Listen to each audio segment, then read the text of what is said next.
독한 사람들의 독특한 토크, 독톡 두 번째 시간의 문을 열겠습니다. 자, 오늘도 우리 독한 패널 세 분을 모셨습니다. 우리 김신섭 교수님 나오셨습니다. 반갑습니다. 고맙습니다. 그리고 우리 전영숙 교장 선생님 모셨습니다. 안녕하세요. 감사합니다. 그리고 우리 이조환 박사님 모셨습니다. 네. 감사합니다. 고맙습니다. 네. 오늘은 저희가 고현숙 님이 지은 티칭하지 말고 코칭하라라는 제목의 책에 대해서 이야기를 나눠보도록 할 텐데요. 저는 이 책을 읽으면서 그 자녀 교육뿐 아니라 그 우리가 삶을 사는데도 참 많은 도움을 받을 수 있겠구나라는 생각이 들었거든요. 우리 패널 여러분들께서는 어떠셨는지 궁금합니다. 저는 요새 코칭에 굉장히 관심이 많거든요. 코칭하면 우리가 스포츠만 생각하는데 지금은 이 코칭이 모든 우리 생활 전반에 걸쳐서 다 확산돼 있어요. 제가 이 코칭을 배우고 나서 제 인생이 달라지고, 그리고 제가 그동안에 티칭했던 것을 반성하면서 우리 학생들뿐만 아니라 모든 대인관계에 있어서 엄청나게 변화를 이렇게 받은 것이 바로 코칭입니다. 그런 의미에서 저는 이번에 이 책을 통해서 또 새로운 깨달음을 많이 갖게 됐습니다. 티칭은 기본적으로 난 너보다 많이 알아. 내 경험이 질이나 지식의 양이 너보다 더 우위에 있어. 나에게 배워. 이런 자세거든요. 고압적인 자세인 반면에 코칭은 상대방에 대한 신뢰로부터 출발을 하는 것 같아요. 개인의 잠재력을 믿어주고 자유의지를 함양시키고 또 개인의 선택력을 존중하는 인간 존중의 강력한 도구라는 생각이 들었습니다. 저는 사실 책 제목으로서는 언짢은 마음이 있었습니다. 티칭하지 말고 코칭하라 그래서 티칭이 교육 문제인데 교육에 대해서 조금 업신여기는 거 아닌가 생각이 들고 그것을 대신해서 코칭하라 이렇게 하는 뜻인 줄 알고서 마음이 편하진 않았었는데 읽다 보니까 이 코칭 분야가 교육 분야에 특별히 학부모 교육 분야에 있어서 가장 절실한 수단이 되지 않을까 그런 생각을 하게 되었습니다. 책 자체에 대해서는 책이 상당히 쉽더라고요.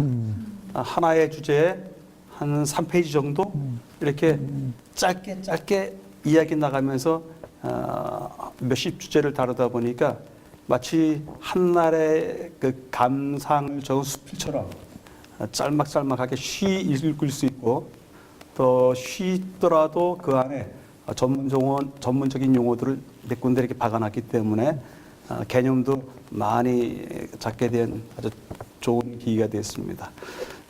코칭에 대한 팬이 될 것 같습니다. 네. 저는 이 책에서 문제 자체뿐 아니라 그 뒤에 있는 사람의 요소를 보라라는 내용이 아주 인상 깊게 남았거든요. 패널 여러분께서는 이 책을 읽으면서 어떤 점이 가장 인상 깊으셨는지? 네. 지금 말씀하신 그 뒤에 있는 사람의 요소를 보라라고 하는 명제가 이 책을 읽는 시발점인 것 같습니다. 출발점이 거기서부터 시작되는 것 같습니다. 그런 입장에서 이 책에 나와 있는 아이의 영혼을 볼 줄 아는 부모가 되라고 하는 제1부 2장의 제목은 아주 중요한 출발점이 되는 것 같습니다. 많은 학부모 교육책들, 자녀 교육책들이 아이의 역량, 아이의 공부 방법 등등을 다루지만 아이의 영혼을 다루는 책은 전혀 못 봤습니다. 지금은 역량이 너무 중요한 시대니까 그런 것 같습니다. 그런데 이 저자는 그것을 놓치지 않고 지적해 주기 때문에 참 좋게 생각을 하고요. 마찬가지로 우리 조선미 교수께서 쓰신 아이의 영혼이 강한 아이로 키워라 라고 하는 그 책 역시 아주 좋은 책이라고 생각이 듭니다. 그래서 자녀 교육, 자녀 코칭 그 출발은 영혼에서부터 시작하자 하는 것이 제 관점입니다.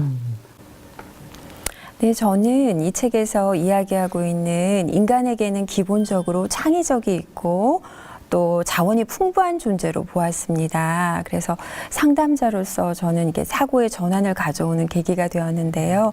내담자를 볼 때, 저 사람 문제의 촉발 요인이나 유발 원인이 무엇일까 이런 관점으로 보기보다는 저 사람이 가진 장점이 무엇일까, 강점이 무엇일까 이런 부분으로 바꿔준 게 대해서 되게 감사하게 생각하고 있습니다. 우리가 어떤 사람이 문제 행동을 했을 때 그 문제 행동과 사람을 같이 보는 경우가 많거든요. 거짓말을 하면 거짓말하는 아이를 딱 이렇게 찍어버린단 말이에요. 근데 우리가 이제 상담에서 바람직한 것은 그 문제 행동과 사람을 분별하잖아요. 문제 행동은 문제 있지만 사람은 나쁘지 않다는 거죠. 그런 의미에서 이 코칭에는 사람을 존중해주고 사람의 무한한 가능성, 선한 그 하나님의 형상을 가지고 있는 긍정적으로 본다는 관점이 그래서 중요하다고 생각합니다. 교수님, 근데 그 연장선에서 저희가 흔히 코칭이라고 하면 자기 자신의 어떤 지혜나 지식이나 그런 걸로 상대를 가르치고 지도하는 것쯤으로 이렇게 생각하는 경향이 있거든요. 상담과 코칭 어떻게 다릅니까? 간단히 얘기하면 상담은 과거로부터 현재까지의 그 상황을 다룬다면 코칭은 현재로부터 미래를 다루는 것에 포커스가 달라요. 그래서 상담은 현재 무슨 문제가 있는 사람을 대할 때 보면은 이제 이 문제가 왜 왔을까 하고 과거부터 이렇게 막 끄집어내잖아요. 근데 코칭은 뭐 전혀 이게 상담을 무시하는 건 아니지만은 코칭은 현재 아무리 뭐 상황이 이렇건 저렇건 뭐 할지라도 이 사람이 미래에 어떤 삶으로 갈 수 있을까? 희망과 용기를 계속 주는데 포커스가 있기 때문에 거기에 저는 큰 메리트가 있다고 하고 거기에 제가 이제 매료된 거죠. 그러니까 과거를 묻지 않는다는 거예요. 사람 다 실수가 있고 과거의 실패의 경험이 있는데 그것 때문에 이제 좌절하고 무기력하지 않고 괜찮다. 지금부터 넌 미래에 이렇게 될 수 있다는 것을 계속 미래에 대한 희망과 용기를 주는 코칭이 나는 너무 좋아요. 내 과거를 묻지 마세요. 알겠습니다. 네. 그런데 이 책의 48페이지에 보면 먼저 자신을 인정하라라는 내용이 나오는데 인정과 교만을 혼동하는 사람들이 좀 있는 것 같아요. 인정과 교만 서로 어떻게 다를까요? 먼저 자신을 인정하라라고 하는 그 제목부터 이해를 하셔야 될 것 같아서 말씀드리면 이 제목은 아이를 변화시키는 엄마의 코치라는 제목 아래에 있습니다. 그러니까 엄마가 코치하기 전에 엄마가 먼저 자기 자신을 인정해야 된다는 것이죠. 그러니까 엄마가 있는 그대로의 자신의 모습을 동의하고 시인하고 그렇게 시작해야만이 코칭이 시작된다. 거기가 시작점이다 이렇게 하는 것이죠. 그런 입장에서 엄마가 해야 될 인정은 어디까지 연결되냐 하면 자기의 정체성을 찾는 거하고 자녀를 키우는 입장에서의 엄마의 정체성 그리고 엄마의 존재감, 자존감 이런 것까지 연결되어 있는 것 같습니다. 그렇기 때문에 이 짤막한 챕터의 마지막 부분에 당신 자신을 용서하세요. 이렇게 마무리를 하고 있거든요. 바로 이런 점, 엄마가 자기의 정체성, 자존감을 찾아가는 그러한 이야기, 그 이야기에 대한 최근의 히트작이 엄마 반성문이라고 하는 책입니다. 그 책도 여전히 코칭이 아주 현대판, 지구니가 이야기하는 이 책은 한 10년 전에 나오는 책이기 때문에 그때 대히트 쳤다고 하면 이 엄마 반성문은 최근에 나온 책으로, 작년에 나온 책으로서 코칭계의 센세이셔널한 선풍을 일으켰습니다. 추천할 만합니다. 저도 그 책을 읽어보았는데요. 참 좋은 책이더라고요. 좋은 부모의 시작은 어쩌면 자기 치유에서부터 출발하는 것 같아요. 그래서 이 인정이라는 것은 자신의 강점과 약점에 대해서 있는 그대로 수용하는 것을 의미한다고 생각합니다. 그래서 존 브래드쇼가 건강한 수치심에 관한 얘기를 했는데 이것은 강점뿐만이 아니라 나의 약점, 아까 교수님께서 얘기하신 것처럼 그래서 자신의 한계, 인간적인 한계를 인정하는 것이 필요하고요. 두 번째, 교만은 겸손과 대척점에 있는 것으로서 자기가 옳다는 생각에 들면 빠지게 되는 올무인 것 같아요. 그래서 그리스도의 사랑으로 옷 입으면 우리가 겸손해지지 않을까 이렇게 싶습니다. 저는 신앙적으로 좀 접근해 보고 싶은데 율법사가 예수님께 나와서 어떤 계명이 큽니까 했을 때 예수님이 성경 전체를 요약하면서 하나님을 사랑하고 내 이웃을 내 몸과 같이 사랑하라고 했을 때 우리가 자칫 놓치기 쉬운 게 뭐냐면 내 이웃을 내 몸과 같이 사랑하라 여기에 놓치는 게 있는 것 같아요. 다시 말해서 다른 사람을 사랑이 안 되는 거예요. 왜 안 되냐면은 내가 내 자신을 사랑하지 못하니까. 이걸 마치 뭐 이게 신화적인 교만같이 사는데 그게 아니고 진짜 지금 두 분 말씀하신 대로 자존감, 자기 수용성 그거거든요. 이것을 왜 그러면 자기 자신을 사랑 못하냐? 자존감이 떨어지는 건데 왜 떨어지느냐? 결국은 부모님이 계속 티칭을 했기 때문에 내 선택권도 없고 내가 뭐 잘하는 것도 없는 것 같고 맨날 이렇게 야단만 맞으니까 자존감이 떨어진단 말이죠. 그래서 이 신앙적인 면에서도 결국은 티칭하지 말고 코칭하라는 말로 교육이 되는 거예요. 상대방을 존중해주는 거기서 자존감이 강해지면 나도 그런 부모가 됐을 때 우리 아이들에게 나를 인정하고 내가 자신감을 가지면서 아이를 자신에게 키울 수 있는 여기 연결되지 않나 싶어서 이런 신앙 면에서도 꼭 우리가 필요하다고 생각합니다. 그렇습니다. 제가 계속 지금 티칭을 하고 있었군요. 코칭을 해야 되는데. 네. 인정하십니까? 네. 그 책의 내용 중에 보니까 네. 위인도 엉망으로 만든다라는 그 한국의 웃픈 교육 현실을 아주 신랄하게 풍자로 네. 이렇게 제시하고 있거든요. 전영숙 선생님께서는 이 올바른 그 교육이란 무엇이라고 생각하시는지. 올바른 교육이라는 한자가 그것을 의미를 얘기해 주는데요. 가르칠 교자는 본받을 효와 같은 뜻이거든요. 그런데 가르칠 교자 옆에 있는 변이 칠복자입니다. 그 칠복자는 자신의 몸을 쳐서 복종하다 이런 의미가 있는데요.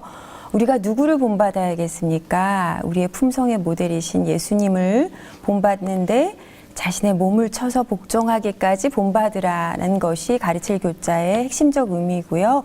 기를 육자는 밑에 있는 달월은 사람의 육체, 육달월인데요. 장기라는 한자를 쓸 때도 다 달월자 변에 쓰잖아요. 예, 근데 그것이 아들 자자가 거꾸로 놓여져 있어요. 그 아들 자자가 태내에서 자손이 태내에서 생길 때부터 교육은 시작된다는 것입니다. 그 모성이 굉장히 중요하다는 것을 나타내 보여주는데요.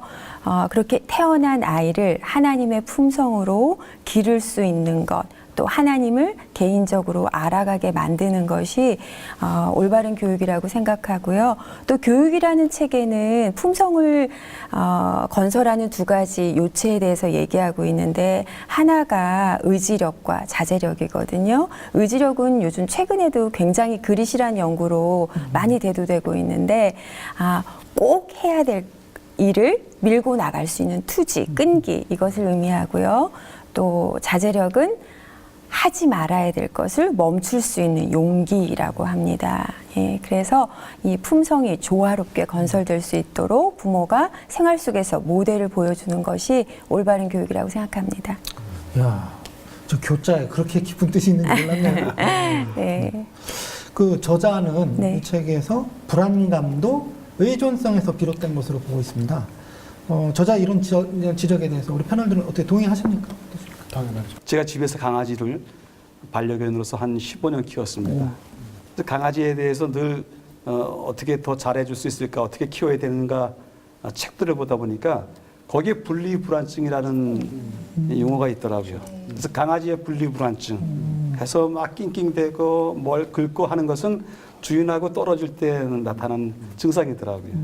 근데 이런 분리불안증이 신입생, 초등학교 신입생 1학년 때 가장 크게 나타난다고 합니다. 아이들 중에서. 그래서 학교 가지 않겠다고 떼쓰는 아이, 또 여전히 학교에 관심 없어 하는 아이, 그런 아이도 있는데 문제는 이 분리불안증이 강아지, 어린 아이에게만 있는 것이 아니라 부모에게도 있다고 합니다. 부모에게도 있는데 그 부모에게 있는 분리불안증을 갖다가 빗대서 이야기하는 용어가 헬리콥터 맘, 그다음에 잔디깎기 맘, 타이거 맘 이런 방식으로 이런 이야기는 부모가 자녀와 좋은 유대 관계를 가지고 있다고 하는 멘트가 아니고 의미가 아니고 집착하고 그리고 자기에게서 벗어날까봐 하는 자기가 통제를 하지 못할까봐 하는 그러한 입장에서 나오는 염려라고 생각이 됩니다. 그래서 이것은 시급하게 빨리 코치를 받아야 되는 문제라고 생각이 듭니다. 네, 근데 인간은 원초적으로 불안감을 가지는 존재인 것 같아요. 불안감을 해결하기 위해서 절대자의 도움이 필요하고 아이는 부모의 도움이 절대적으로 필요한데 애착을 형성하는 시기에 부모로부터 온전한 필요의 공급과 정서적인 지지를 받았더라면 이 아이가 독립성을 키울 수 있게 되거든요. 완전한 의존이 완전한 독립을 가져올 수 있습니다. 그래서 애착이 형성되는 시기에 부모가 아이와 유대를 맺는 것은 아이의 평생을 가져가는 중요한 문제라고 생각이 돼요. 예. 그 스티븐 코비가 쓴 그 성공하는 사람의 7가지 습관이라는 책에 보면은 인간은 이렇게 의존성 단계에서 시작된다. 네. 그렇죠? 왜냐하면 누구나 다 어린 아이는 동물하고 달리 태어나서 절대적으로 부모에게 의존해서 살잖아요.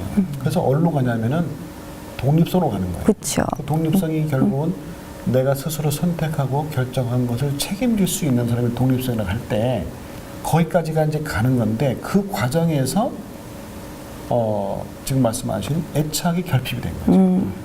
그렇게 되면은 불안한 거예요. 엄마 스스로가. 엄마가 그런 과정을 겪은 거예요. 네. 독립성으로 이제 확보가 되면은 그게 이제 상호 의존성, 대인 관계로 가게 되는데 그게 이제 대인 관계가 좋은 게 성숙한 인격, 신앙의 완성 그렇죠. 이렇게 되는 거, 사랑의 완성이 되는데 결국 우리가 대인 관계가 안 되고 뭐 가족 간의 관계, 부모와 자식 간의 관계가 안 좋은 이유는 다 거기서 오는 거거든요. 그래서 이것도 결국 의존성, 불안감은 결국은 의존성에서 문제 있다고 할 때, 이 부모의 원가족에서 어릴 때가 문제가 뭔지 알아봐야 되고, 그래서 먼저 아이를 치유하기보다는 부모를 먼저 치유해야 한다는 그런 또 이 결과까지 나오는 거죠. 저 요새 불안한데. 원가족을. 근데 사실 이거는 많은 사람들이 모르고 있어요. 저도 그랬어요. 네. 근데 이거를 내가 어렸을 때 어떤 애착 관계가 형성되는지 안 됐는지를 체크해 봐야 되고, 만약 그런 불안감이 있다면 이거 반드시 치유를 받아야 돼요. 이게 안 되면 신앙도 성숙이 안 돼요. 그렇죠. 그렇죠. 이주환 박사님, 이 저자는 질문은 지혜의 시작이다라는 그 데카르트의 명언을 소개하고 있거든요. 그 질문에 대한 이야기를 하면 우리가 또 하브루타 얘기를 빼놓을 수 없지 않습니까?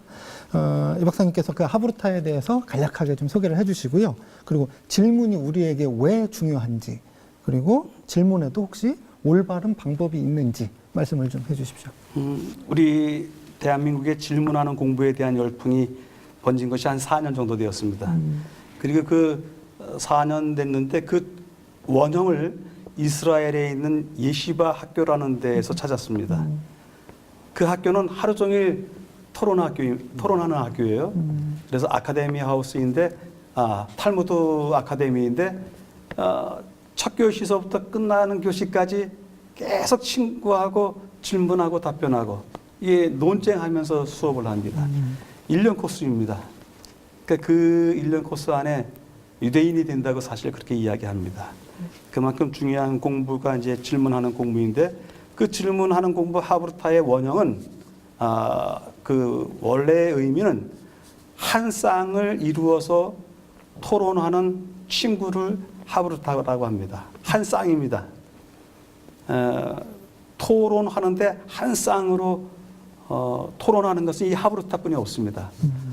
토론도 하크니스 토론이라고 하는 것이 있는데 그 하크니스는 한 10대 명이 하는 것입니다. 또 더 많이도 할 수 있고요. 그런데 오직 유대인들에게만 단둘이 하는 공부가 있는 겁니다. 이것이 한국에 들어온 다음에 많이 변질이 됐습니다. 참 안타깝습니다. 뭐냐면 상업적으로 학원 교육이 됐고 또 학교에서는 학교 나름대로 질문하는 교실을 만들어 보겠다고 했는데 한국 실정에 맞는 방식으로 또 변형이 됐습니다. 그러면서 놓친 게 있습니다. 학원에서나 학교에서나 늘 아이들을 하브루타 시킬 때 질문하는 재치, 요령은 가르쳐줘요. 근데 어떻게 질문을, 진짜 좋은 질문을 어떻게 하는지 그래서 교육이 안 되는 겁니다. 근데 방법이 없습니다. 왜냐하면 예시바에서 공부할 때 이 질문 하나를 하기 위해서 아이가 주제를 넘겨받으면 그 주제 갖다가 밤새 내내 공부를 해야 됩니다. 자료를 많이 모아서 자기 방식으로 이해가 돼야 돼요. 그리고 자기 방식으로 질문하는 사람에 대해서 논증을 하고 또 증거도 들이대고 이런 식으로 설명을 해줘야 되는데 그것이 안 되면 하브루타가 안 되는 겁니다. 근데 우리 아이들 공부하는 그 수업 시간이 너무 짧아서 저녁 때 가서 준비할 시간도 없을 뿐더러 학교 와서도 학원 와서도 하브루타 한다고 하지만 좋은 질문이 못 나오는 겁니다. 알아야 좋은 질문이 나오는데 알지 못하니까. 따라서 좋은 질문은 좋은 답변을 만들어내고 좋은 답변은 좋은 통찰력을 키운다라고 하는데 그런 연계 과정이 지금 우리 교육 실정에는 없는 겁니다. 그런 입장에서 질문하는 교육이 조금 더 구체적으로 좋은 모양으로 바뀌어야 될 것 같습니다. 근데 왜 질문이 중요한가? 유대인들은 탈무드에 이런 격언이 있습니다. 세상은 베일에 쌓인 하나님의 보고이다. 그러니까 세상이라고 하는 것이 베일이 쌓여 있습니다. 근데 그 세상은 하나님께서 보화로 가득 채워둔 곳이라고 얘기합니다. 그래서 베일을 걷어야 돼요. 또 보화를 찾기 위해서 떠나야 됩니다. 그러면 무진장한 보화를 찾을 수 있다고 아이들한테 가르칩니다. 근데 그 보화를 찾는 과정이 4단계예요. 세상은 4단계로 되어 있다. 하나는 완전히 이렇게 다 드러난 세상에 드러난 영역이 있고 또 드러난 세상에 감추인 부분이 있습니다. 지금처럼 이렇게 드러나 있지 않고 감추인 세상에 드러난 세상이 있고 감추인 세상에 또 감추인 영역이 있다. 상당히 어렵죠. 우리는 이런 교육을 전혀 안 받아와서 모르는데 그렇게 4단계의 영역에 접근하기 위해서 제일 중요한 게 뭐냐? 질문인 겁니다. 이게 무슨 의미지? 이게 무슨 상징이지? 이 뒤에는 어떤 얘기가 숨어 있지? 늘 물어보도록 하는 겁니다. 그래서 질문을 해야만이 세상을 이 덮여진 베일을 벗길 수 있다. 이렇게 보고 있는 겁니다. 한 가지 질문을 해본다면 사실 하브루타 질문은 예시바 학교에서 하는 전문 공부 방법이기 때문에 가정에서 하기는 그렇게 쉽지 않습니다만 가정에서 우리 자녀들을 키우는 학부모들 입장에서 해보실 수 있는 것이 2가지가 있습니다. 하나는 아이하고 이야기를 하는데 꼬리에 꼬리를 무는 질문을 하는 거예요. 그래서 아이가 엄마가 이제 시작합니다. 엄마가 어떻게 생각하니? 그러면 아이가 대답하지 않습니까? 그러면 엄마는 그 대답에 대해서 해설이든지 정답을 말해주는 게 아니라 또 그 대답에 대해서 또 질문을 하는 거예요. 그러니까 엄마는 계속 질문만 던지고 아이는 그 질문에 대해서 대답할 거리를 찾고 이렇게 해서 질문과 대답이 한 4-5단계만 넘어가면 아이에게 드디어 생각하는 근육이 생긴다 그럽니다. 근데 2번째 방법은 뭐냐 하면 아이하고 같이 보는 신문, 그 다음에 영화, 그 다음에 뭐 그림, 무엇이든지 좋습니다. 그것들을 이렇게 제시해 놓은 가운데 질문거리를 만들라고 하는 겁니다. 네, 대답을 하지 말고 이번엔 질문거리를 만들어라. 왜 그런 질문을 만들었느냐 이렇게 하는 것입니다. 그래서 영화의 한 장면을 보여주고 아니면 클래식 음악을 뭐 한 2-3분 틀어주고서 여기서 느끼는 느낌이 무엇이냐 이렇게 물어본 다음에 이 사람이 왜 여기서 이렇게 띵동 치는 것이 피아노 치는 소리가 왜 달라졌을까? 거기에 대해서 한번 의문을 이렇게 넌지시 질문을 할 수 있도록 아이를 유도하는 겁니다. 그리고 자신의 이제 대답을 또 해설을 할 수 있도록. 이건 아주 고급스러운 공부인데 이 공부를 하기 위해서는 집에 있는 모든 자료가 다 시청각 자료가 질문의 교재가 될 수 있습니다. 그렇게 해보시면 좀 좋을 것 같습니다. 근데 이게 코칭의 핵심이 질문이기 때문에 네. 제가 좀 부연 말씀 좀 드릴게요. 이제 코칭의 3대 철학 가운데 뭐냐면 첫 번째가 모든 사람은 다 자아 실현의 욕구가 있다. 누구나 성공하고 싶고 행복하고 싶잖아요. 근데 2번째가 이제 중요한 게 그 해답이 티칭 시절에는 부모가 있고 선생님이 갖고 있고 어른들이 갖고 있었어요. 코칭은 뭐냐면 그 답이 당사자한테 있다는 거예요. 상대방에.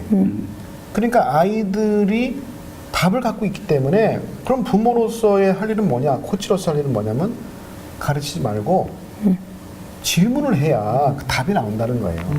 그래서 코칭의 핵심이 질문에 있다는 거거든요.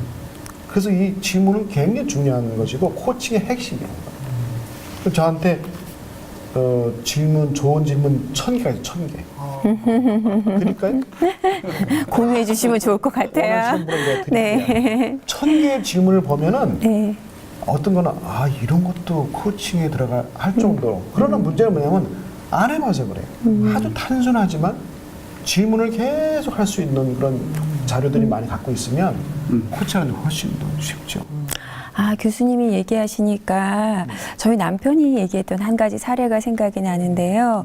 남편이 법정에서 한 60세가 넘은 노인이 거의 자신의 반평생을 교도소를 들락날락한 거예요. 그래서 그분의 인생이 너무나 불쌍하더라는 거예요. 그래서 그 피고인을 앞에다 두고 이렇게 물었답니다. 그래서 선생님은 인생에서 어느 때가 가장 행복하셨습니까? 이렇게 물었대요. 그랬더니 그 거의 술주정뱅이의 알코올 중독의 노름꾼이었던 이 사람은 자신의 엄마가 생모가 집을 나가면서 늘 구타를 당하던 엄마가 나가면서 아들을 위해서 쌀밥과 고기가 들어간 미역국을 끓여놓고 나간 장면을 기억하게 된 거예요. 그러면서 눈물을 흘리면서 판사님 이렇게 저에게 좋은 질문을 해주셔서 감사합니다. 제가 새롭게 다시 살고 싶은 마음이 생겼습니다. 이렇게 했거든요. 그래서 그래서 질문이 얼마나 중요한가. 도로지 리드라는 사람이 쓴 질문의 7가지 힘이라는 책이 있어요. 너무 좋은 책이에요. 네? 저 교수님 추천받고 저 샀습니다. 네. 아주 좋은 책입니다. 저희가 오늘 이렇게 너무 좋은 말씀들 많이 나누면서 정말 실제적인 도움도 많이 받고 또 깨닫는 것도 많이 있는 것 같은데요. 시청자 여러분, 벌써 저희가 1부의 시간을 마쳐야 될 때가 된 것 같습니다. 저희들은 다음 시간에 계속해서 이야기를 나눠보도록 하겠습니다. 독한 사람들의 독특한 토크, 독톡!